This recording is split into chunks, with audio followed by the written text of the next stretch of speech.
I want to tell you a few stories. I come from a very strong family of storytellers. And in Africa, before they could read, they used stories to tell history. They used stories to inspire. They used stories to motivate. They used stories to hold you accountable. Everything was rooted in a story. And I think we all, at the end of the day, like a good story. Yes, yes?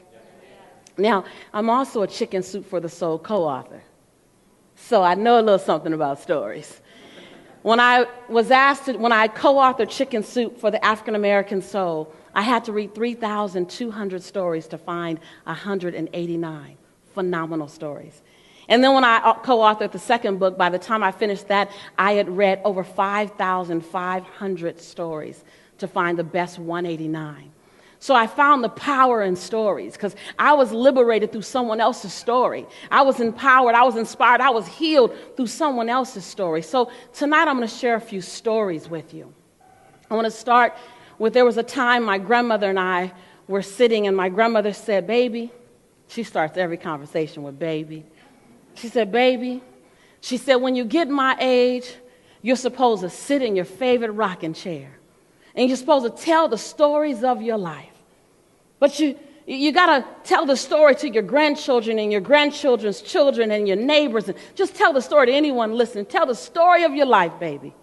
She said, "But when you're your age, honey, you're supposed to go out and make sure the story is really good to tell." Yes, yes? Now, when I'm in church, we say amen. But we're not in church. And when I'm with my girlfriends, they say, "You go, girl," when I say something like, "But don't worry, I'm not going to do it to you, Chip. You don't have to say, 'You go, girl.'" So here, when I say something that you like, and my friends from Calgary, you guys know, from Canada, when I say something that you like that resonates with you, don't worry about your neighbor if your neighbor gets it as well. You know, Vishen talked about this conference is going to have several things. It's going to have education, information. And while I teach wealth building programs, I'm on my way to China to teach wisdom and wealth and teach wealth building to 3,300 Taiwanese people. While I teach entrepreneur development, while I teach speakers how to build a platform as a speaker, bootstrapped to big time, building themselves up from what some would say nothing to absolutely something. While I teach all those curriculums, and I'm very excited about them, having built 2 multi-million-dollar companies and having created a multi-million-dollar brand, I know a little about making a dream and turning my passion into profit. I know a little something about that. However, today I came just to inspire and touch your heart.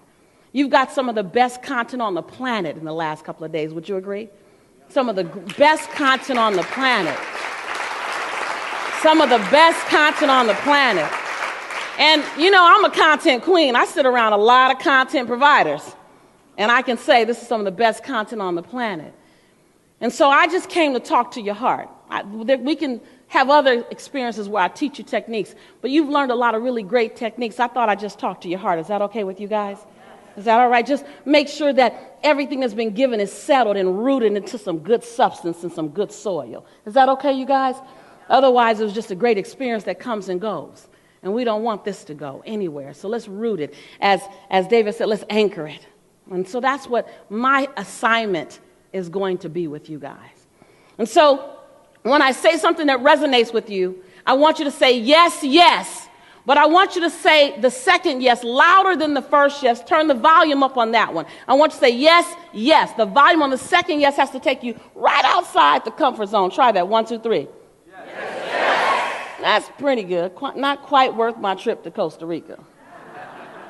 I want that second yes to be a yes that clearly is not a yes you would do on an ordinary day. I want it to be something that just feels different the minute you do it. Try it again. 1, 2, 3. Yes. That's getting better. Now think on the third time we do this, it's going to make that chandelier shake. I just believe it. I want that second yes to make the hair on the back of your neck stand up. I want it to make that little pit in your stomach kind of jump a little bit. You have to absolutely jump way out of your comfort zone. Try it again. 1, 2, 3. Yes.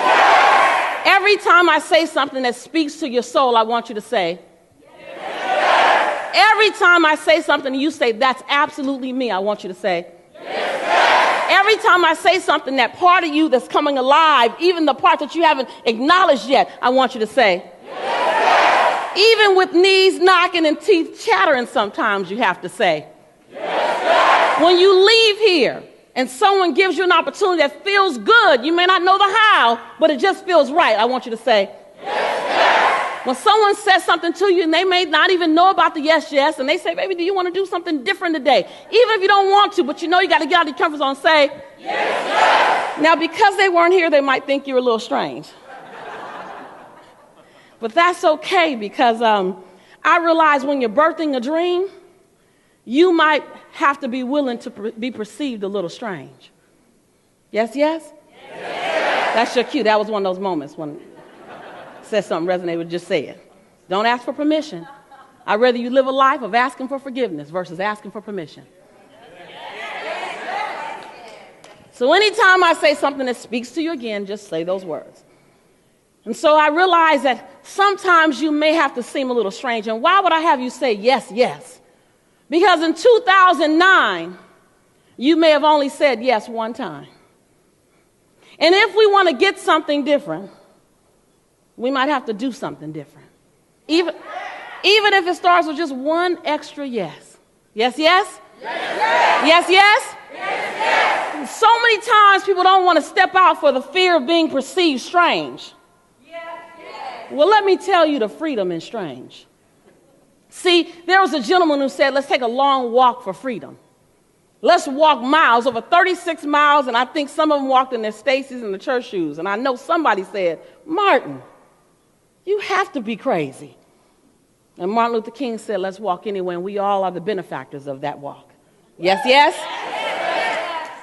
I know that Mahatma Gandhi said, let's just be the change we want to see in the world. And some control freak said, Mahatma, you got to be crazy.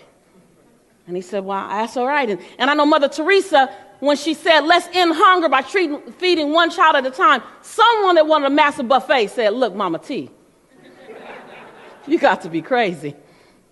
And that gentleman who spent 27 years in prison and said, I will leave prison and lead the largest forgiveness movement in history. Someone that looked just like him with the same skin color in the jail cell next to him said, Nelson, you got to be crazy. And so if someone calls you crazy because of your dream, just look at them and say, well, you know, I'm in some damn good company. Yes, yes? Yes, yes? Yes, yes? When my grandma told me to live a life, play big, make the story good, make the story great, baby, make the story juicy. I'm that little girl from South Central Los Angeles who grew up between the Harlem Crip 30s and the Rolling 60s, and those are not cheerleading squads, y'all. I'm that little girl who my best grade in school was a C. I mean, when other people got C's, they got frustrated. When I got a C, I did the happy dance. Go, Lisa, it's your birthday. Go, Lisa, it's your birthday.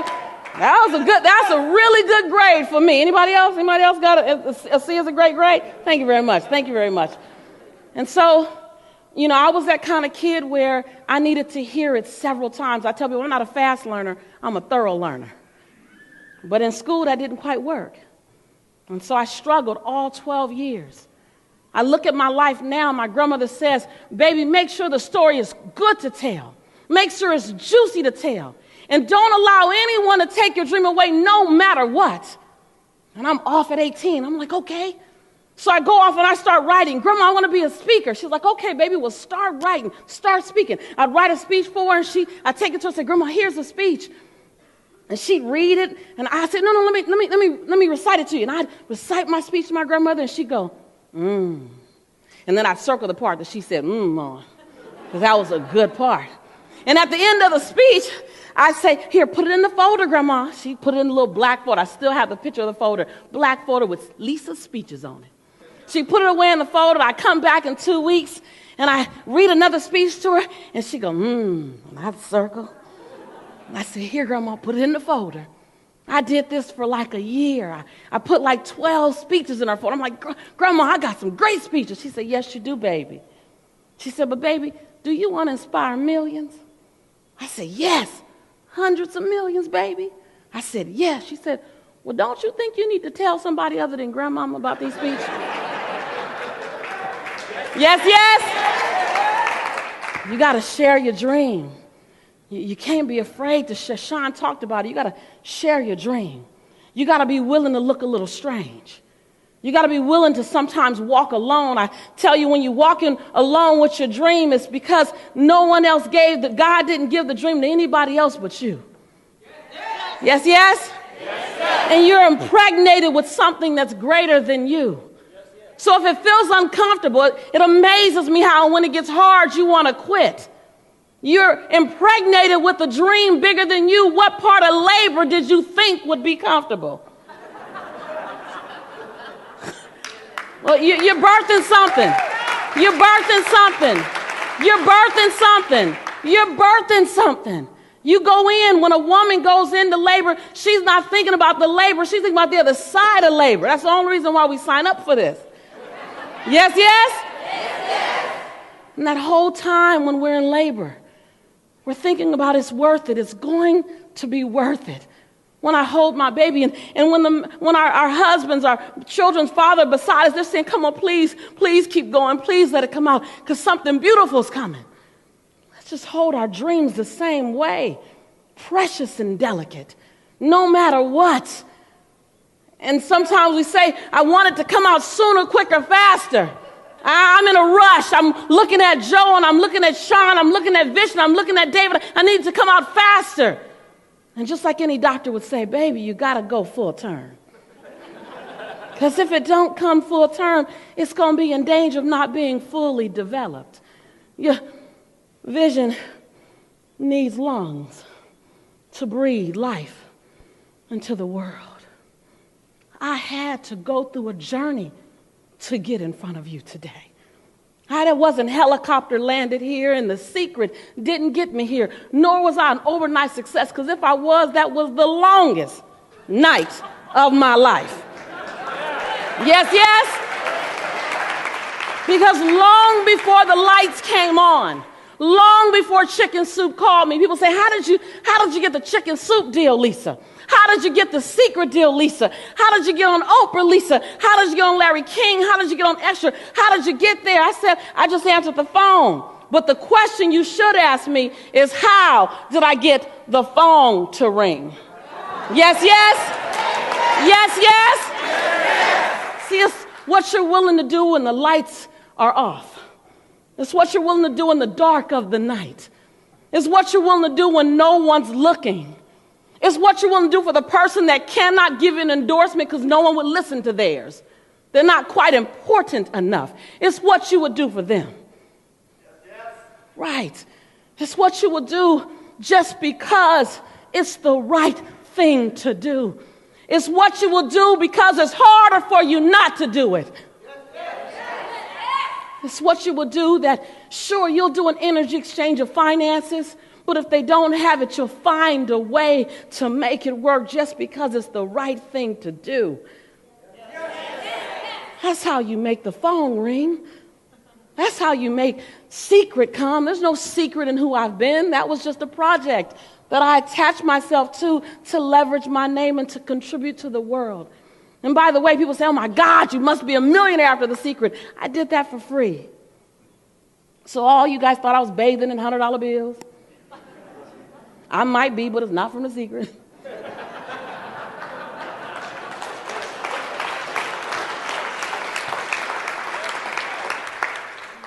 I said yes because Rhonda Byrne asked me one thing. She said, can you help me create a piece of work that would change humanity? That was the question she asked, you guys. It just felt like the right thing to do. I had no idea it would explode the way it did. It just felt right. Do it because it feels right. Do your dream because it's keeping you up at night. See, you think your dream is too hard to do. It gets difficult to do. Well, I'm going to tell you something. It's more difficult not to do it.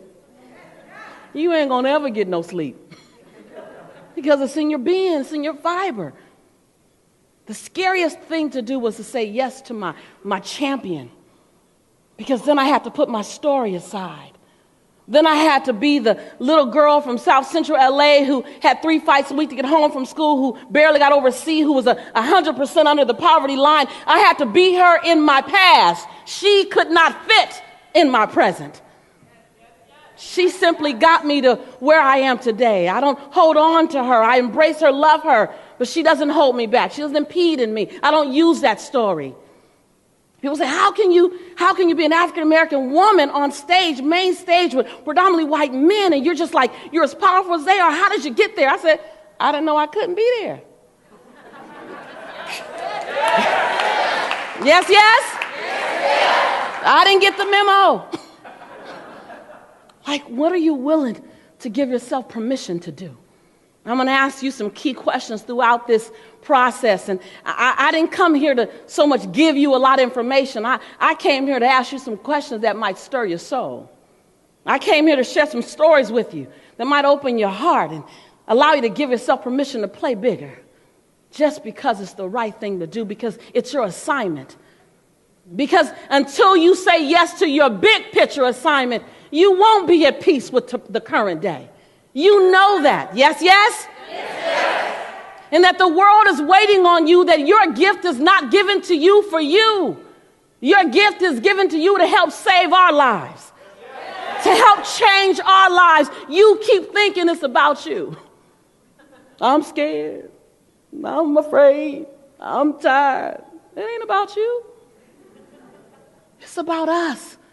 That because you said yes to your champion, I get to breathe deeper. I get to learn how to love my child. I get to reach out to someone through internet marketing when that's not my gift. I get to have a life book for my baby. I'm signed up. I didn't. All the financial stuff was great, but when David said have a book for my son and my grandchildren, done. Yes, yes. Your dream, your vision, your goal, your business, your champion is to save our lives. So if you don't do it for you, please do it for me. Whatever that takes, be willing. See, my job is to go through the world and just love on people, help to transform, heal, and inspire them. And I'm just going to show you some pictures. I've gone all around the world. And my job is just to, that's Kim, the comedian from In Living Color. I don't know if you guys remember that, a long time ago, and Living Single. And my job is just to go around the world and inspire. This is a group of teens. And one of the things I love about being well off in business is that it allows me to give more away. So I get to say yes more to people's requests. Yes, yes? Everyone in this room should be wealthy, extremely wealthy. Because when people do good and people do well, they simply get to do more good. You're the best people to be wealthy because you're going to be responsible with that. You can find a cure for something. I believe that if we all put our heads together and our finances together, our resources together, there shouldn't be a homeless child this holiday season. There shouldn't be a hungry mother this holiday season. I just believe that. I'm crazy enough to believe. See, I'm okay with being crazy. I'm absolutely okay with being crazy. I'm crazy enough to believe that if we all and when we all get it right and make it phenomenal, make tons of money, we can come back here and say, okay, now let's all put $1 million in and let's target here first. And let's put another $1 million in. Let's target here first. And we can handle it. So you should be wealthy. You got to be wealthy. It's your responsibility to be wealthy. This woman, a blonde-haired, blue-eyed woman, walked up to me with an African-American baby or a black baby. I looked and said, She said, I just got him a week ago from Nigeria. I adopted him. And I brought him straight to you so you can bless my baby. And so that's what, when you decide to step into your passion, step into your greatness, you decide to play full out no matter what. You can keep going. It's just a matter, this woman here stood up and said, you talked about preventing suicide with teens, but I want you to know that my husband and I are $340,000 in debt, and my husband was contemplating suicide, and he listened to your DVD, You Deserve It, and decided to live. And so that was the hug when she said, thank you for saving my husband's life.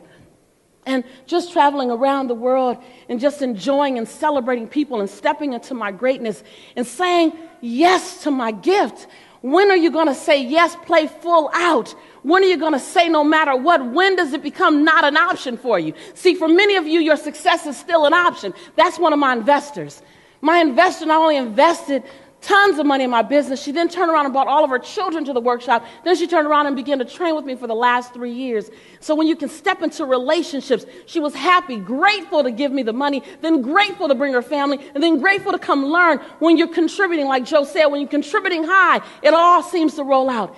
And then there's the opportunity to simply package yourself and call it a business. That's it. You're just packaging yourself and calling it a business. I just want to share a little bit of the journey with you, because many of you came here saying, oh, I'm going to see the secret lady. Right? How many of y'all call me the secret lady, really? So true. It's all right. Before the secret lady, I was a chicken soup lady. And then I became the secret lady. That's okay. I'm okay with that. Because when there's no ego, or ladies, no she-go, we get to have our own. Let me write that down. I don't need you to know my name. Just be inspired by something I said or did, and my day is complete. I just let you fly through some of these. This was the first time when I had my company, I was able to take my entire company on our strategic planning session was on a yacht around San Diego, and we talked about transforming lives while we watched dolphins, swim. And so just about, some of you guys might know that gentleman. He swore we were dressed alike because we should be a couple. I was able to convince him not. That's Les Brown, one of my mentors. And this was key because I grew up reading the magazine Essence. Essence is the epitome of beauty for the African-American community. It's a big magazine. Every single person's in it. Obama, Michelle, all the presidents are interviewed through it. And I've always it was the book that I had to look at to see beauty and that looked like me. And then they invited me to speak. That's Dr. N. You guys might recognize Dr. N. and Layla Ali. Muhammad Ali's daughter, and that was at Essence just last month. They asked me to be their opening speaker. There are parts of my life now that happens where I see the fruits of my service, the harvest is coming up. I was in the van with John Asaraf about 5 years ago, and I was on the Chicken Soup for the Soul tour, and I was tired, so I started crying. I was like, John, when does it get easier? I've been working so hard. And we're on our way to John Gray's house. And John looked at me all calm and goes, Lisa, you're planting seeds this season.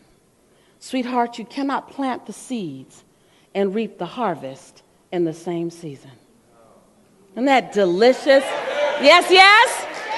Yes, yes? 3 years later, we're sitting in a limo in Canada, I think, on a tour. And business was phenomenal. And he looks over at me in the limo and he says, so, how does the harvest taste? And so, are you in the season where you're planting your seeds or reaping your harvest? This was in China. I was on my way to China, and what was really amazing was the level of energy. You see, my interpreter had to do everything I did. Can you imagine? I'm like doing this, and I look at him, and he'd go like this. The promoter said he was so exhausted that night. And they expected to have me come back once a year, and the reaction that we got from China in July warranted him asking me, will I come back in 5 months? So when we leave here, we're on our way back. And, talking about family, keeping family present, my daddy's birthday happened while I was in China, so I took that picture at the Ritz-Carlton's. If you can't read it, says, happy birthday, Daddy, I love you, and I got a birthday cake from my daddy. Making sure balance happens, making sure balance occurs. I want to tell you a story. We can stop it right there. I want to tell you a story. Let me tell you that first. That's hottie. So on my birthday, General Motors took me out to a birthday lunch and asked what I consider being the spokesperson for General Motors. And so we're talking about that. I told them we can discuss it, we can talk about it. And so it was just a season for me because, see, I'm that girl who got a D in speech. And my speech teacher said that I should never speak it. He said, quote unquote, Miss Nichols, you should never speak in public. But that was right after my English teacher gave me a fail and said, Miss Nichols, you're the weakest writer I ever met in my entire life. And I asked her, does a trophy come with that? I'm the best at the worst. Yes, yes? I tell people, don't worry, the story ends really good. Don't get caught up in that part. And the point is that some motivation comes wrapped in sandpaper. Some motivation will come wrapped in sandpaper. Some motivation comes wrapped in sticky, ugly situation that you didn't ask for. And that's still your why. It's not your why not. It's your why. It's always been your why. It will always be your why. I want to share a story with you. In a former life, I was an athlete. And I ran track and I swam competition. I'm going to tell this story really fast, so I want to tell you this other really great. I want to have you go through this experience. And I swam the 50-yard dash freestyle, but I had one small problem. I would always, say always, I would always come in dead last. Say dead last. Dead last. No, say dead last like if I weren't around. Say dead last. Dead last. That's how you say it, like she came in. Right? That's how you say it. That's okay. Say it in my face. And so I would always come in dead last. If they had 6 lanes, I come in 6. They had 8 lanes, I come in 8. They had 10 lanes, I come in 10. And so this particular day, I was tired. I'd had 13 swim meets over the summer, and I'd come in dead last on every single one. So I'd always get this honorable mention. You know, the athletes in here know about the honorable mention, right? It's that ribbon that says, thank you for showing up. You know that one, right? It's the one that says, you didn't do diddly squat, but we don't want you to leave here empty-handed. Here you go, y'all. Come back now. You hear? So I had a bunch of honorable mentions. And so the day before the swim meet, I go to my grandmother's house, the safest place on the planet. I said, Grandma, I'm tired. And some of you may be there. You know, we're here being inspired, but let's be honest. Let's be authentic inside the whole journey. The part that I love about my journey is that I get to tell you the truth. I'm not going to try to, because I'm a secret lady, I'm not going to allow anybody to put me in a box to not be real. Yes, yes? Yes. Like it's freedom and authenticity. And that day was a bad day. So I said, Grandma, I'm tired. I'm tired. And if this is you, just raise your hand silently. If you anything I'm saying you can resonate with. I said, Grandma, I'm tired of putting my all in and feeling like I'm not getting anything back out. Thank you, thank you, thank you. I said, Grandma, I'm tired of showing up and no one seems to even acknowledge that I'm here. They just have expectations of me. They don't say that. There's no acknowledgement for just showing up. I said, Grandma, I'm tired of not hearing thank you. I might come in last, but I gave it my best. That was the best I had. I said, Grandma, I quit. She said, quit? I said, quit, ma'am? How am I supposed to say it? She said, come sit here. She said, Grandma wants to tell you a story. I said, oh, she's going to grandma-nize me. She's going to make me think I can fly. She sat down and she said, baby, you might not know this because you're only 15. She said, and I'm going to say this to you because whether you're in this space now or you may have been in this space or you may be on your way to this space, just hold this. I love what Malik said. He said, is it Malik? I want to pronounce it correct. Malik said, you know, you write things and they're speaking to your future. I just love that. You know, so just store this in your pocket if it's not for you now. It might be for you in the future. She said, baby, because that's what she said. She said, baby, she said, I don't know if you know, but you were built from the best. She said, so I need to remind you that quitters never win and winners never quit. She said, your grandparents, see, they had a hard life. And they many times wanted to stop. But they didn't because quitters never win and winners never quit. She said, your grandparents, baby, they didn't have laptops and cell phones. They didn't even have cars.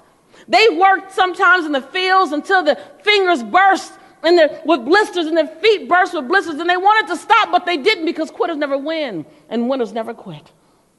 She said, so, honey, I don't know if you thought you had the option of quitting. And she said, but Grandma need to tell you, you need to take that option off the table. Because that's not who you are. That's not what you're built of. So I got up and I walked out and I was like, I'm never coming over here to quit again. The next day I walked in and I saw the worst sight ever. The worst sight ever in the gym. My entire family in the bleachers. Now there's only one thing worse than coming in dead last. It's having your entire family witness. You coming in what? I go over to the judge and I said, Judge, could I just get my honorable mention and leave? I know how this gonna end. He said, no. I said, I'm here for the 15-16 freestyle. He says, oh, you missed your heat already. They swam. I said, oh, cool. He said, wait, Coach, do you want her to swim with the 17, 18-year-olds? I was like, oh, no. They have me as appetizers. He said, my coach said, yes. He said, there's one lane open right in the center of the pool. You want her to swim?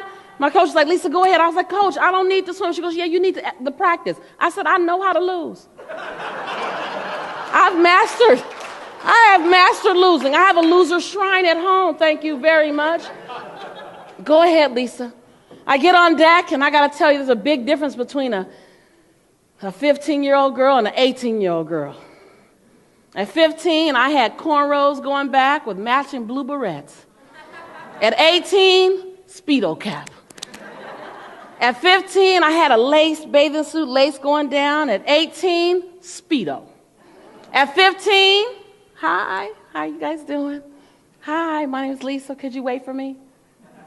When you come, let's go to the bathroom together. At 18,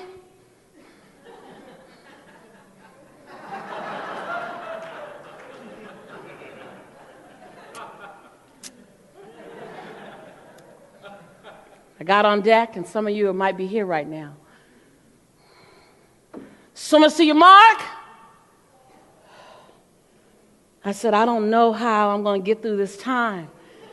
I've done everything I know how to do. This is scary. Some of you might be there. Some of your families might be there. Sit. You said just have faith. Just believe in the unseen. Ask, believe, and receive. And I know, like I know, that I deserve to win. I don't quite know how all the time, but I know I deserve it. Pow! The gun went off. I hit the water. Quitters never win. Winners never quit. Quitters never win. Y'all help me. Winners never quit. Quitters never win. Winners never quit. Quitters never win. Winners never quit. I drew my right arm back. There was one girl even with me. I said, oh, today she comes in what? Dead last. Quitters never win. Winners never quit. Quitters never win. Winners never quit. I did the flip turn because back then I knew how. Quitters never win. Winners never quit. Quitters never win. Winners never quit. Quitters never win, winners never quit. I hit the wall. I looked to my left. There was no one there. I looked to my right. There was no one there. But you know that negative chatter in our head, right? I said, dang, I'm so slow. They got out the pool already? What? I'm getting slower by the day. Like there's no ripples in the water or anything. I look up at my coach, and she's going crazy. Lisa, look. I'm like, what, look. I look behind me, the first person that hit the halfway mark. But you know our negative chatter, right? I said, Coach, was I supposed to swim 3 laps? Yes? My coach runs over to me. She goes, Lisa, well, what did you do differently? I've been training with you all summer long. I've coached you. What have you done different? I was like, what are you talking? I put the barrettes in my hair. I went to my grandma's house yesterday, and she taught me something. She taught me quitters never win and winners never quit. So I just chanted that the whole time I was swimming. She was like, what have you been chanting? I was like, I don't want to lose. I don't want to lose. I said, what happened, Coach? What happened? She said, You just broke the 1718 national record. Yes, yes. Yes, yes. The only variable that changed was the conversation going on in my head. The only variable that changed was what I could believe I could do. Nothing else changed. I want to take you on a journey right quick. I'm going to ask the Aaron, is it? I'm going to ask Aaron to play a little music in a minute. I want to take you on a journey before we part ways, and I want to gift you with a little something. Before you do that, just in one moment.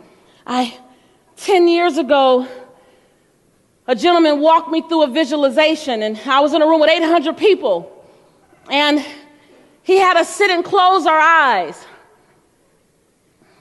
And every time he would do this exercise, I'd sat with him and did this exercise like 8-10 times. Every time he did it, it made a knot in my stomach. I was so uncomfortable, and it was so weird because he had us sit with our eyes closed and listen to Martin Luther King, I Have a Dream speech. But when I would listen to it, it would just make me so uncomfortable. I didn't understand it.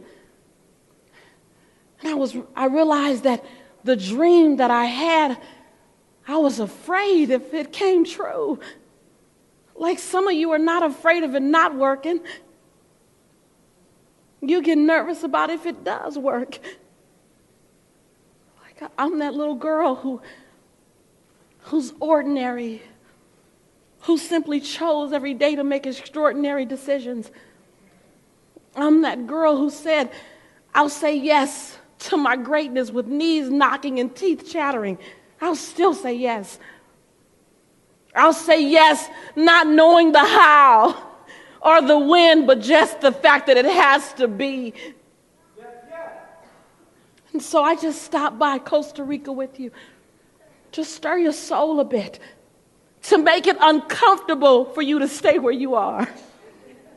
Wherever that is, I don't care about your bio. I'm not impressed by bios. Bios don't impress me. I want to know, who are you becoming? I'm invested in your tomorrow far more than your yesterday. You like your resume. I'm invested in your future. And so I want to take you on this journey in our last few minutes together, the way I was taken on this journey. And if it makes you mildly to moderately to significantly uncomfortable the way it made me, then welcome to my world. Yes, yes. That sometimes your champion can't fit in your body. And when it's uncomfortable and you're turning upside down, that's your champion saying, I will not rest until you let me out. I didn't come here. I wasn't given to you to just sit here, to take up real estate in your dreams. Well, I'm asking you to get up, strap me to your back, and let the world see me. So if my journey, if my conversation causes you to jolt a little bit, causes you to squirm a little bit, then welcome to my world. I want you to take a deep breath, sit up straight, empty everything out of your hands.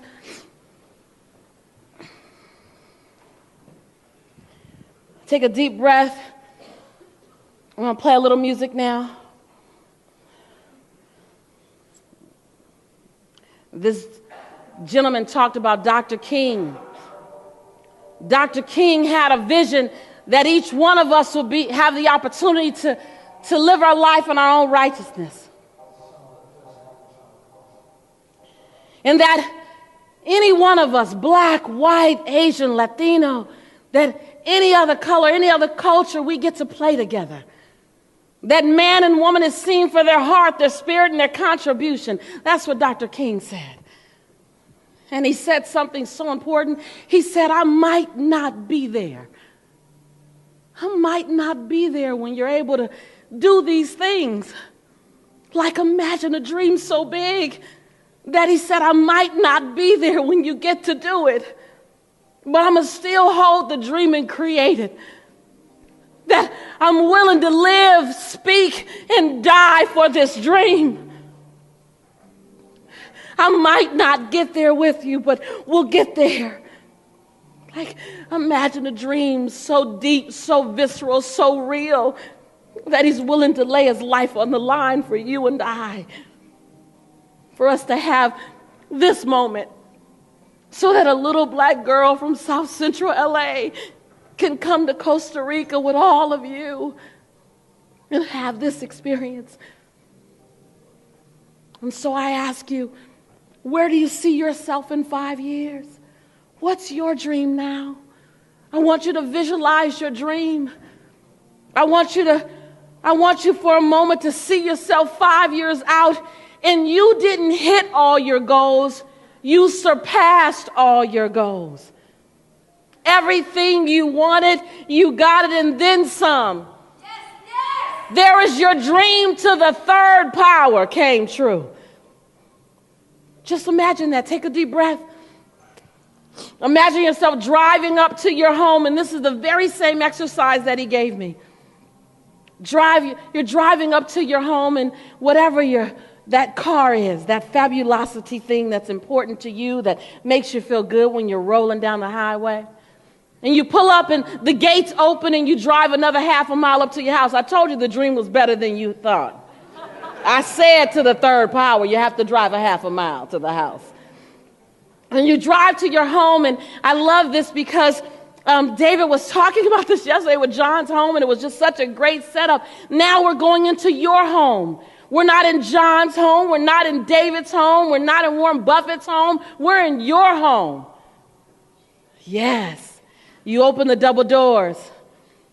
You smell lavender. You hear music. You go into your dining room, and there's a table that seats about 15 to 20 people, and every chair is full with your most fabulous, favorite people on the planet, your family. And the person that you've had problems with in your family, they're sitting right next to you because you worked those out. I told you everything is better than you imagine. Everything is better than you imagine. And they're laughing and talking, thanking you for 5 years ago coming to Costa Rica to Awesome Fest, having the visualization that got you busy. They're thanking you. Everyone's celebrating, lifting their glass, seeing your vision, see them lifting their glass to you, saying, thank you for showing us how to dream again. Thank you. And you're just standing there so humble. Thank you for going to Awesome Fest the first year, the second year, the third year, the fourth year, because something in us has changed because you changed. Can you see it, you guys? Yes. And you sit there and you break bread. The person who cooks the best, they cooked today. I told you it was a good day. And you're breaking bread, and all of a sudden you get a phone call, and you're reminded that you need to go to this event. You apologize. You tell them to keep playing, keep have fun. There's 15 rooms in the house, so everyone has a place to sleep. You get into your car, and you drive up the highway. And as you get close to this stadium event, you run into a traffic jam. And you start getting nervous. Oh my God, I'm going to be late. Oh my God, I'm going to be late. Picture a traffic jam, you guys. Feel yourself getting nervous. I'm going to be late. I'm going to be late. Oh my God. And all of a sudden you forget for a moment that all these people were coming to see you. That this is your traffic jam. You arrive to the event 10 minutes late, and everyone's just excited that you came. They don't care. And you stand on stage just like this. And you look out at 10,000 people all showing up just for you. And you open your speech with, thank you. And before you can get another word out, someone from the back, number 9,997 person, yells, no, thank you. Then another person from the far left yells, thank you. And then someone from the far right yells, thank you. Then one by one, all 10,000 people, thank you, thank you, thank you, thank you, thank you, thank you, thank you. You hear some tears, you hear some older people, you hear young people, yo, thank you. And for 20 minutes, you just stand there, just listening to thank you. And then you get it. You didn't show up to talk. You showed up so that they can acknowledge your contribution. And you decide to close every door in the stadium. And you stand at one door and you hug every single person. And they're happy to wait 6 hours to be hugged by you. You inspired them to live again, to breathe again, to play big, to be strange. You inspired them by your life, not by what you said, but by who you chose to be. And you hug them. And that 40-year-old woman says, thank you for letting me know that I can live my dreams. I can be a mother and a wife and be me. And that 70-year-old man says, thank you for letting me know that it's not too late. And that 16-year-old girl says, thank you for letting me know I can make mistakes, do it all wrong, and then still get it all right. And that 15-year-old boy says, thank you for letting me know I ain't got to do it anybody else's way but mine. And everyone just thanks you. Take a deep breath. Open your eyes as you're comfortable. Can you see your future? On January 19th, 2008, I was driving down the 405 freeway on my way to the San Diego Stadium with my girlfriend. The top was down on my convertible. I was playing some Indie and we ran into a traffic jam. And my girlfriend just, in fun and jest, said, Lisa, what if this is your traffic jam? And I just started bawling, just at the thought. It wasn't mine, but the thought was good. And then we started getting nervous because we weren't moving at all. And I only had 20 minutes to go, and I needed to get there. And so she pulled up, she was driving, she pulled up next to this white truck, and she said, can we get in? And he said, sure. Casually waved us in. We got in front of him. He leaned out his window. He said, because I'm going to see you anyway. Oh, I really start bawling. I'm bawling now. I'm bawling. Wait, it gets crazier. So we're driving down the highway, and this woman pulls up in this Escalade, beautiful Escalade. It looked like it was like a 2013 Escalade. Window goes down. She goes, what time are you going on? I was like, I think as soon as I get there. She said, then I'm going to stay behind you because I only came to see you. We get to the off-ramp and there's nowhere to go. You know, an off-ramp, there's nowhere to go. And it's 5 minutes until I'm supposed to be on stage. Tony Robbins is on before me. I'm hoping he's a little long-winded today, you know, because I need some time. But he's on time. And I need to be there. And I'm sitting in the car, and one by one, the other cars start pointing at me, look in their rearview mirror, and they begin to pull up on the side ramps of the highway and open up like the Red Sea. And as I drove through, all they yelled was, thank you. See, 10 years ago, I had that dream. I was asked to do the very same thing I just asked you to do. So if no one has told you yet, I'll tell you, what you just did was place an order to the universe.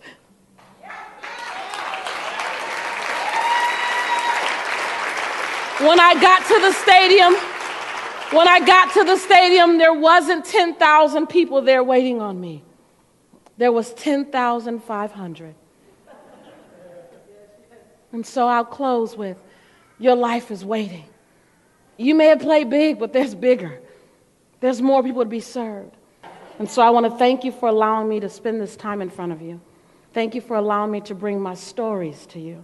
Thank you for allowing me to share my grandmother with you and my journey with you. I say again, I'm not extraordinary. I'm simply an ordinary woman who chooses every day to make extraordinary decisions. And what that does is that doesn't let you off the hook. I love you. I honor you. I celebrate you. I'm your sister in prosperity and in possibility. And on the days when your faith about who you can be wavers, I'll hold my faith in you because it ain't wavering. I love you.